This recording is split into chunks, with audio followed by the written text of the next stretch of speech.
no solo en México, sino a nivel internacional. Y vamos a estar platicando sobre algunos de los cruces entre arte, activismo y sobre la importancia del archivo. Bueno, entonces quiero presentarles, probablemente ya los conocen, tenemos aquí a Aida García y a Juanjo González, quienes han trabajado independientemente y también en colectivo. Entonces, para empezar me gustaría que platicaran un poco sobre su trayectoria, cómo se encuentran y cómo llegan al performance. Mira, yo soy de Coahuila y un día vi a una persona vestida de negro caminar por la plaza de armas de mi ciudad con un cuadro de Frida Kahlo. Entonces a mí me fascinó y me fui detrás de él. Y él se metió a lo que era ahora el Instituto de Cultura, que ahora es el Centro Iberoamericano de los Derechos Humanos. Y bueno, cuando sale, pasado un rato sale y me pregunta que podía ir a visitar esta ciudad, porque era la primera vez que la visitaba. Y yo le dije, ¿ya fuiste a ver el retablo de las maravillas de Catedral? Y me dijo que sí. Y yo le dije, pues entonces ya no hay nada que ver en esta ciudad. Y de ahí me invitó a café y empezamos una amistad que yo creo que ha de tener como 37 años. Sí. 30 y tantos años, ya no sé, ya no le llevo ni la cuenta de cuántos años. Nos volvimos familia, amigos, luchadores sociales. Yo agradezco a Juanjo que él me da una visión de entender el arte, la cultura y un movimiento que en ese momento estaba surgiendo, que es la lucha contra el SIDA. Yo agradezco también que gracias a Juanjo pude ayudar a mucha gente, incluyendo ayudarme a mí misma, resolver la parte psicoemocional, psicosocial. Y gracias a eso pues ha surgido una gran amistad y una lucha social que es a partir de nuestros propios intereses y de nuestra percepción, que queremos restituir lo humano antes para nosotros y para muchas gentes. Sí, bueno, yo me encontraba en esa ciudad porque me había enviado a la Facultad de Artes Visuales y estaba allá porque iba a impartir un taller de escenografía, precisamente de donde ella dice que salí. Y el cuadro que dice de Frida Kahlo es que yo, bueno, amaba a esta mujer, la pintura de esta mujer. Y entonces en mis overoles colgaba fotos de ella, me los ponía con seguros y todo, y me encantaba, o sea, lo traía como un accesorio en mi guardarropa, entonces, para que no piensen que traía un cuadro, ¿no? O sea, era una estampa de ella. Y vírgenes y cosas así, me encanta colgarme cosas. Y sí, nos conocimos, ella me ingresó al taller, de ahí yo detecté habilidades porque ella se presentó en Monterrey en una obra de teatro, yo fui a verla, me gustó pues su desarrollo y empecé a proyectar cosas en conjunto. Yo ya había hecho trabajo de performance en Monterrey, o estaba incursionando en esto, y ella me ayudó porque siempre necesitas otro cuerpo, ¿no? Y el performance característico en el caso de nosotros es que siempre fue callejero. O sea, estaba hecho para el contacto de la gente fuera de instituciones, que bueno, a lo largo del tiempo hemos estado dentro y fuera, o sea, en galerías, en museos, etcétera, foros y demás. Pero siempre con esta visión de llevar arte de otra manera a la calle y encontrarnos con la gente en la calle. Y darles otra manera de ver y leer las cosas desde el punto de las incidencias sociales. Junto con esto, pues como menciona Aida, nos toca esta época trágica de la circunstancia del VIH, que como cualquier lugar hay un rebote de Estados Unidos hacia acá, aunque pues bueno, es un estado entre comillas fronterizo, pero pues esto, si allá comienza en el 84, pues hay tiempo hasta que después pasa acá. Y de mi parte la preocupación más fuerte es detectar que amigos entrañables, artistas y que pues sabemos que el arte no asociado a ciertas prestaciones como seguro social y etcétera, porque te dedicas a dar clases, porque es por tu cuenta, pues no las vives. Entonces, cuando vienen estas circunstancias, pues es todavía peor la circunstancia que yo vi en muchos compañeros de todas las áreas, vivir este Vía Crucis. Y yo entré en un caos, o sea, no solamente porque eres artista, no solamente porque eres diverso, sino porque te pones a contemplar el cómo son tratados. Y bueno, en un momento esta enfermedad está relacionada con los homosexuales, se le llama IRH. Y como en una ciudad tan estrecha en su pensamiento y una homosexualidad tan oculta, una enfermedad tan pública, pues se vuelve una bomba explosiva en estos cuerpos que atrapan esta enfermedad. Por las condiciones que hayan sido, ¿no? Por ser abiertos en manifestarse sexualmente con uno y con otro, o con uno solo, o como haya sido. La circunstancia es cómo afecta este cuerpo y cómo la sociedad empieza a atacarlos. Desde ese punto de vista, yo digo, tenemos que hacer algo. O sea, tenemos que hacer algo en favor de estos artistas que me tocaba ver cómo eran tratados en los distintos centros hospitalarios, ¿no? A los cuales ingresaban. Y estamos hablando en el pleno momento de sacar el pastel del horno, donde la homosexualidad todavía no era tan pública, donde no hay esto que ahora se vive, donde el VIH causa una serie de estigmas y demás. Entonces, pues, imagina, o sea, gente que moría, fetos sellados, las funerarias no los querían aceptar, los hospitales anunciaban por todos lados que la gente estaba infectada. Además había un desconocimiento profundo sobre la enfermedad, ¿no? Sí, Total. sí. Entonces, bueno, me parece interesante su trabajo sobre el espacio público porque ha sido un tema que hemos tocado mucho respecto a Monterrey, de cómo ahí parece una dificultad de agenciar el espacio. Ajá. Y de hacer lo propio. Incluso el transitar resulta violento. Exacto. Y hay como ciertos grupos de artistas y ciertos colectivos enfocados a derechos humanos o de migrantes que están buscando tomar el espacio público. Exacto. Entonces, ¿cómo fue para ustedes llegar a un lugar como Monterrey? Bueno, ya estaban aquí, pero ¿cómo fue confrontar a Monterrey con un tema como este? ¿Cuál era la respuesta de la gente cuando se presentaban? Pues yo pienso que nunca hubo una confrontación. Sí, nuestras presentaciones tenían que ver con una posición clara con respecto al SIDA, o sea, no de aceptar la muerte, no de aceptar, de involucrar a las instituciones que hicieran su parte, del respeto a la humanidad, del respeto a los derechos, pero el pueblo en sí participó como una fiesta a estos performances, instalaciones y toda una serie de acciones. Creo que la respuesta de violenta es institucional, no social, no de la gente. Porque yo recuerdo eventos en los que estuvo Juan José González y fueron verdaderamente fiestas sociales, pero no así el tratamiento de los medios, no así la cuestión de las instituciones. Hasta este momento, por ejemplo, esta parte donde hay que involucrar a las instituciones, pues sigue siendo arte callejero, sigue siendo arte marginal y todas son unas cuestiones. Pero verdaderamente yo creo que fue una fiesta social. Ver un trabajo de Juanjo y participar dentro del trabajo de Juanjo. Y también esa es la parte hermosa, que se hizo, se realizó y se quedó dentro de la memoria colectiva quien lo pudo seguir y ver.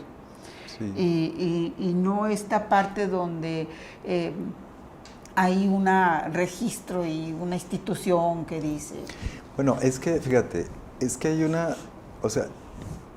hay una serie de lecturas en relación al registro, ¿verdad? Porque a mí me quedaba muy claro, al ver compañeros que producían obra y de pronto al morir estas familias no daban valor por esa asociación de la muerte, el tipo de muerte, el tipo de enfermedad que lo llevó a la muerte, más descubrir, o a lo mejor no tanto descubrir, sino volverse un tanto público su preferencia. Y luego ver cómo de pronto estas instituciones, solamente el producto es lo que tiene valor y ya no la persona. Yo empecé a mucho recapacitar si realmente quería yo en la cuestión de registro en el performance que existiera. Y de hecho, bueno, hoy a la fecha que hacen un análisis sobre el registro de nosotros, digamos el Centro de la Imagen o en el caso de Rocío Cárdenas, fue difícil. ¿Por qué? Porque el archivo que tenemos es donaciones de los mismos espectadores o ciertos compañeros o alumnos de instituciones educativas en relación al arte, pero no solicitado por nosotros, ¿me explico? Ellos empezaron a darles los registros que ellos tenían. Sí. O sea, muchas de estas fotografías, algunos fragmentos de video son donaciones de la misma gente que de pronto nos encontraba en otros performances y nos regalaba fotografías y demás. Sí. Pero el asunto es que sí, yo en mi caso marcaba mucho el no registro y es una falta, que lo ves ahora en este momento, ¿no? Pero sí era una observación muy clara porque no era importante para mí el registro, era el decir las cosas, es poner en la calle y ante las autoridades la capacidad de injusticias que estaban sucediendo para estos compañeros y después para toda la sociedad, porque digo, llega un momento en que no solamente tienes que estar defendiendo artistas, sino que están las mujeres infectadas, los niños infectados, y entonces esto se vuelve una pandemia que a nosotros nos toca vivir. Entonces tú ya no puedes centrar tu esfuerzo en un artista que conoces, sino en una gente que desconoces, pero que conoces lo que va a vivir y lo que sí está viviendo en ese momento. Y preocupado por sus derechos, por sus medicamentos, por su atención, por su calidad de vida. Entonces hay una cadena de performance en todos los sentidos, o sea, derechos humanos, medicamentos, derechos hacia, no sé, la expresión misma, ¿no? Recuerda que la pandemia, bueno, el catálogo de enfermedades mentales quitó la homosexualidad como un trastorno en el 74. Y el virus del VIH-Sida aparece en el 85 y nosotros empezamos a hacer nuestras primeras manifestaciones como en el 88, 89. Y sin embargo, todas nuestras manifestaciones de performance están vinculados a denunciar lo que vivíamos socialmente en ese momento, falta de medicamentos, una política violenta contra la homosexualidad, levantamientos de gentes, falta de atención médica, falta de medicamentos, muertes de los compañeros viviendo con VIH-Sida, violencia contra todo el mundo que defendía una causa que estuviera vinculada con el género, la identidad, la homosexualidad, nuestras prácticas sexuales. Todo esto era lo que la sociedad no quería decir, pero que se tenía que tocar por el tema del SIDA, porque el SIDA vino a sacudir la conciencia social. O sea, ¿por qué aparecía una enfermedad de estas dimensiones? Y más en sociedades muy conservadoras, ¿no? Sí. Terriblemente conservadoras, que no querían aceptar esa parte de la sexualidad que se estaba ejerciendo, lícita o ilícitamente, pero que el SIDA estaba alcanzando todas las esferas sociales, políticas, familiares, y que estaban sacudiendo la conciencia. Entonces, bueno, esto nos lleva a un gran movimiento que surge en Nuevo León, que alcanza regiones como Tamaulipas, como Coahuila, y que a partir de eso empieza a luchar por los derechos de las minorías, pero a partir de una manifestación del activismo, del performance, de las instalaciones, de todo esto que hace el parteaguas a lo que ahorita mucha gente habla de los matrimonios igualitarios. Bueno, pues al antecedente de los matrimonios igualitarios es el Pacto Civil de Solidaridad, y el antecedente del pacto es toda esta manifestación de calle que estuvo desde la lucha, de la identidad y la construcción de la identidad, y que después se convierte en un gran movimiento social que está en los derechos humanos, ¿no? Con los derechos sexuales, los derechos reproductivos. Y si tú te fijas, la línea de los derechos humanos, pues es también igual de joven que la lucha contra el SIDA. Sí. 80 y tantos. Hay algunas instituciones que tienen 25 años trabajando la lucha contra el SIDA, 27, 20 y tantos. Y todavía no llegamos a los derechos los derechos del cuerpo como un derecho político, ¿no? Claro. Y ahí empiezan toda una serie de manifestaciones. Y en ese sentido, pues, ves movimientos que por más que se han impulsado, no florecen en el México bárbaro en el que vivimos, ¿no? Claro, e incluso pensar en como una vuelta atrás en estas propuestas que se están haciendo para cambiar la legislación y que un médico pueda negar la atención. Ajá. Claro. ¿No? En un lugar como Monterrey. Ajá. Claro. O sea, ¿dónde se van a atender las personas? Sí.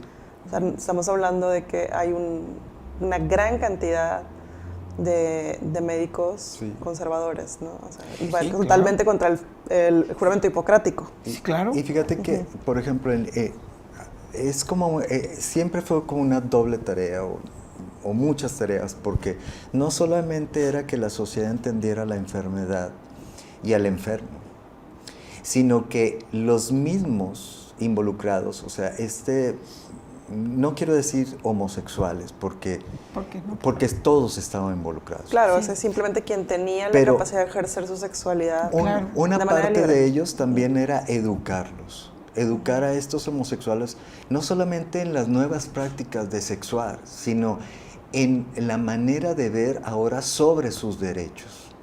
Entonces, era un trabajo, o sea, cañón, era mucho trabajo, ¿me explico? Y aparte hacer las acciones performáticas, etcétera, bla, bla, bla.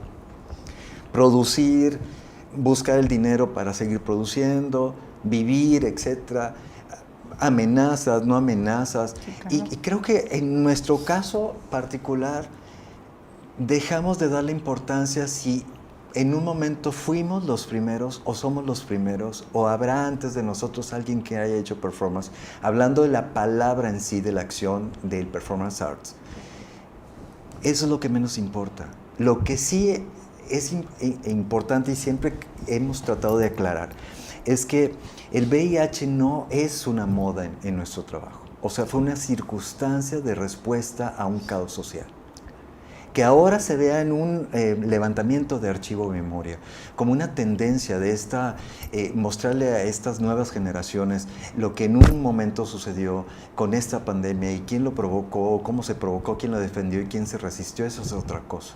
¿Me explico? O sea, para nosotros no era una moda, era una manera de responder a esta circunstancia que estaban pisoteando los derechos de los humanos, sean homosexuales o no homosexuales. Porque para nosotros eso llegó ya no importar, o sea, era un humano que vivía una tragedia.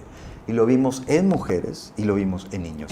Mira, te destroza el alma ver a un niño cómo era maltratado en un centro de salud. Claro. Claro, y estamos también hablando de que vivimos no solo en un estado, sino en un país Sí, claro. en el que la pedofilia es uno de los peores problemas. Entonces, Sí. ¿dónde está el estigma? Sí.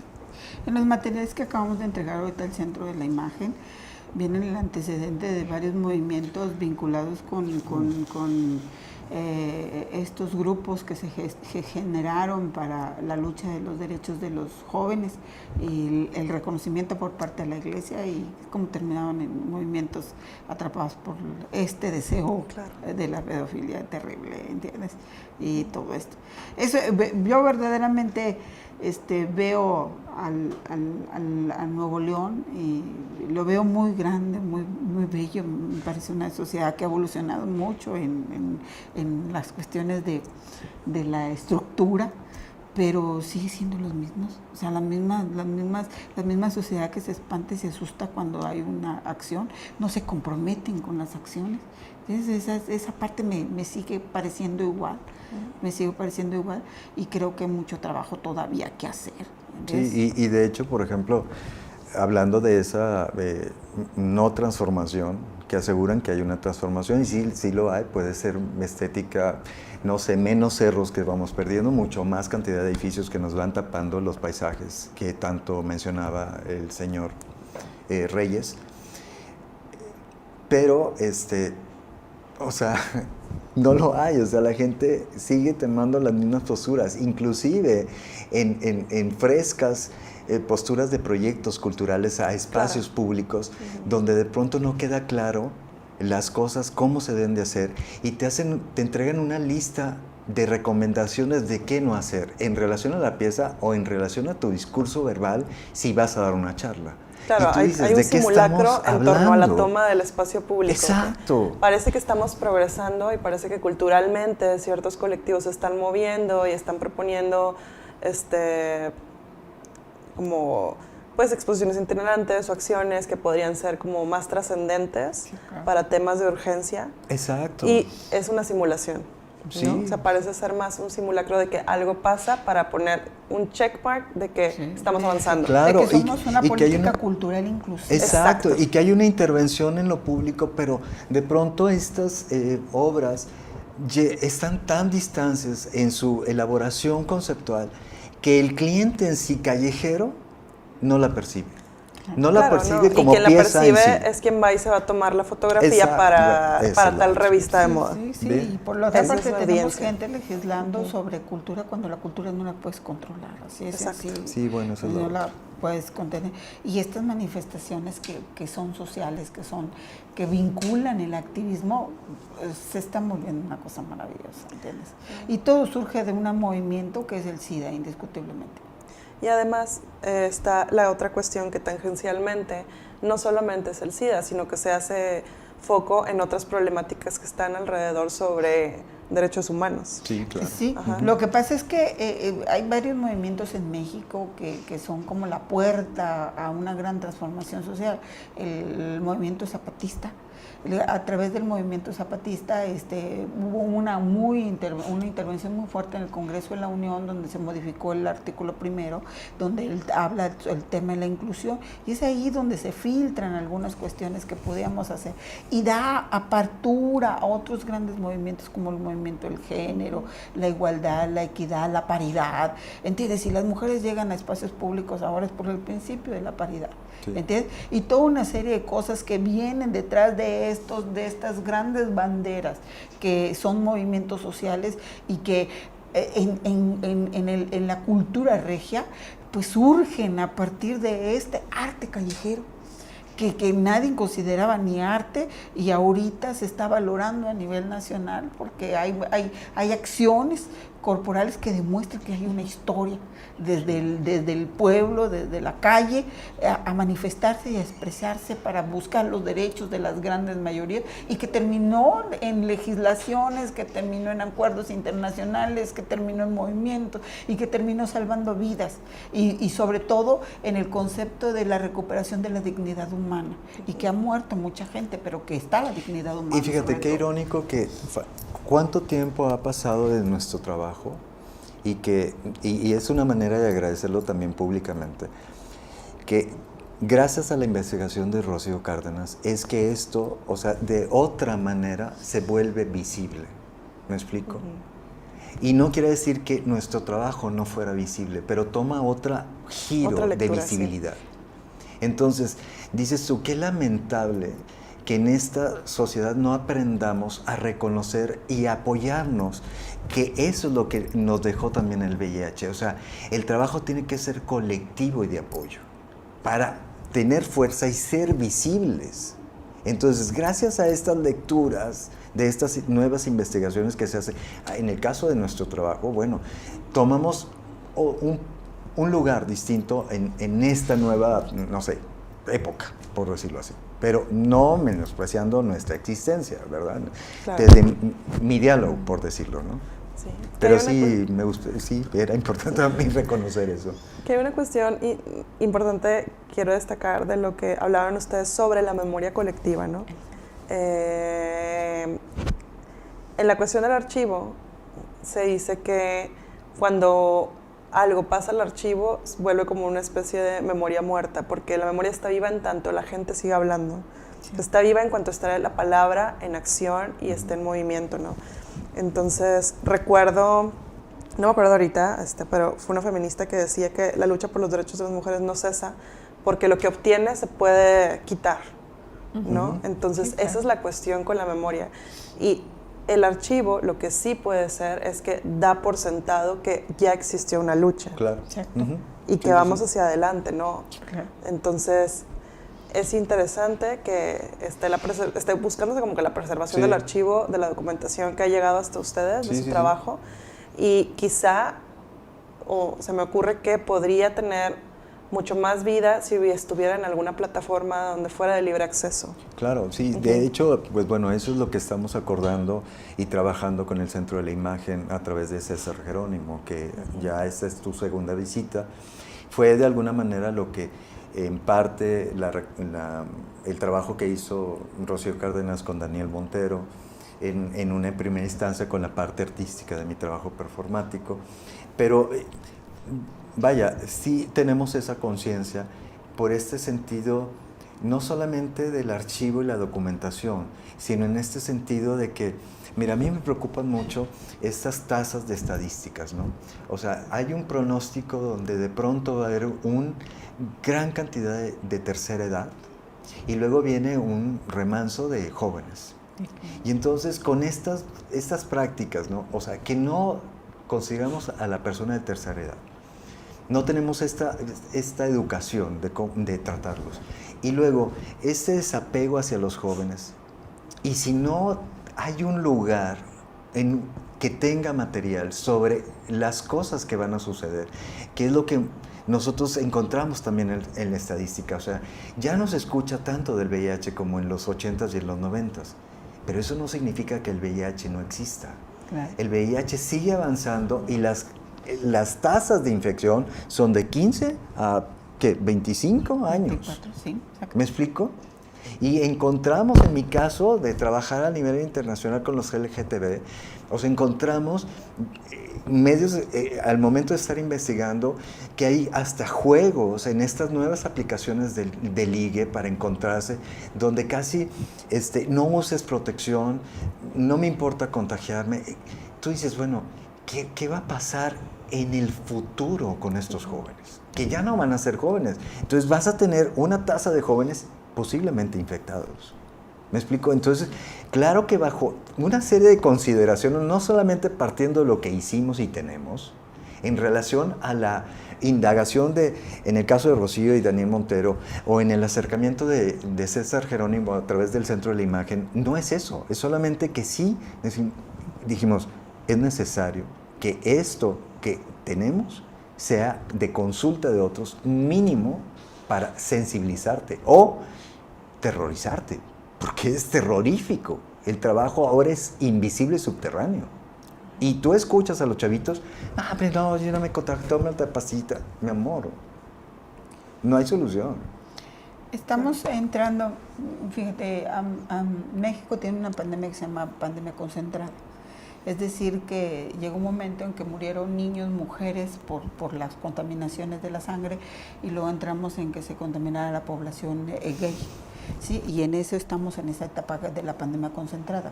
Aún que hemos evolucionado mucho en materia de derechos humanos y accesibilidad a información, métodos de prevención, incluyendo la nueva generación de los retrovirales, la primera, la segunda, la tercera, seguimos con una pandemia concentrada. ¿Cuál es el gran problema? Bueno, pues que los factores sociales, culturales y políticos parece que no han evolucionado. Aún de que hemos hecho una lucha histórica, y entre ellos te puedo entender, por ejemplo, pues los grandes movimientos que están vinculados aquí con el indigenismo, el género, la diversidad, la pluralidad, estos movimientos que parece ser como de cartón, ¿no? Como de cartón, pero que no se arraigan, que no construyen arraigo político y social. Yo recuerdo algo que nunca se me va a olvidar. Yo nací en la generación de los niños que vivían por polio, ¿no? Y la gran enfermedad era la del polio. ¿Cómo se logró erradicar y levantar la bandera blanca de cero polio? Pues indiscutiblemente cuando la fuerza social con la fuerza política y la de salud se vincularon y empezaron a trabajar coordinadamente para que no hubiera una nueva generación de niños con polio. Y así se erradicó. Bueno, no lo hemos logrado en la dimensión del VIH-Sida. Y no lo hemos logrado porque indiscutiblemente, aunque hay todas esas esferas que hemos trabajado los activistas para construir la ciudadanía, fortalecer la identidad, el reconocimiento de las prácticas, todo eso, seguimos con sociedades que no entienden que la gran transformación tiene que ser cultural. ¿sí? Si no logramos esta transformación cultural desde las instituciones, desde la política, desde se arraiga en la cuestión, pues indiscutiblemente la pandemia nos va a seguir ganando. Tan es así que la gente sigue muriendo de esto y tenemos medicamentos. Sí, exactamente. No, y deja tú, o sea, hay una serie de etapas donde la gente, obvio, la gente está cambiando y esas cabezas, en este momento no hay una importancia hacia el VIH. ¿Me explico? Y hablo desde la cabeza del país. ¿Me explico? Entonces, pues no hay apoyo en ninguno de los sentidos. Entonces, ¿cómo demonios, o sea, podemos avanzar más, podemos hacer lo que podamos con nuestros recursos y los pocos que conseguimos? Pero los apoyos se han vuelto cortos. ¿Por qué? Porque ya no es prioridad en esa cabeza nueva. Claro. Y eso ha pasado en cualquiera de las instituciones involucradas. O sea, ¿se ha avanzado? Sí, y los avances ha habido, o hubo en el momento en que esas cabezas mostraban interés. Pero es una lógica que había un interés porque la tasa de ese líquido se estaba desbordando, o sea, era una obligación de esa autoridad poner atención. Por eso yo creo que hay una respuesta, no es porque, ¡ay, qué inteligente! No, porque estaba hasta la madre de gente contagiada, perdón. Y ahorita los intereses han cambiado y hay otros intereses. Muy bien, adelante, pero nosotros no podemos quedarnos así porque esto avanza de una manera invisible y nuestro trabajo es y seguirá siendo hacer acciones públicas, no públicas, en sentido pues del trabajo de los demás, o sea, la preocupación de nosotros es la gente. Yo creo que aquí lo más maravilloso es que indiscutiblemente un movimiento que transforma América Latina y el Caribe sale de la cultura regia. Fíjate, de esa vinculación entre Coahuila y Nuevo León y la lucha contra el SIDA, que es hermoso. O sea, es hermoso. Esta visita que yo tuve hoy, de entender esto, de ver el archivo de OX, de Juan José González, de otras personas que vienen a rescatarlo, me habla de un movimiento y de lo que está atrás. Y sí me sorprende que las tasas de infectados sigan altas, que la sociedad todavía se siga espantando de esto. Porque verdaderamente mientras que asumamos esto desde la parte cultural y entendamos que todo el mundo tenemos que hacer las transformaciones, la revisión de marcos, la revisión de lo que sea, entonces vamos a lograr realmente vencer al VIH, sí, del trasfondo que hay detrás, y tendremos menos muertes, más aceptación de la identidad, de la diversidad, de los movimientos que viene abriendo la puerta al SIDA, ¿entiendes? Y sobre todo tenemos que ser una sociedad más democrática, más plural, más inclusiva. Nos queda mucho por hacer, ¿sí?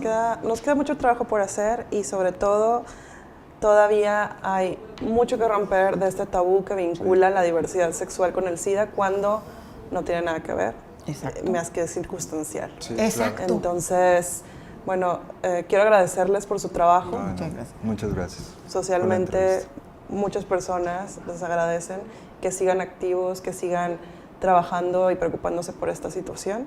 Y bueno, tienen un espacio abierto para la divulgación de cualquier material que sea necesario.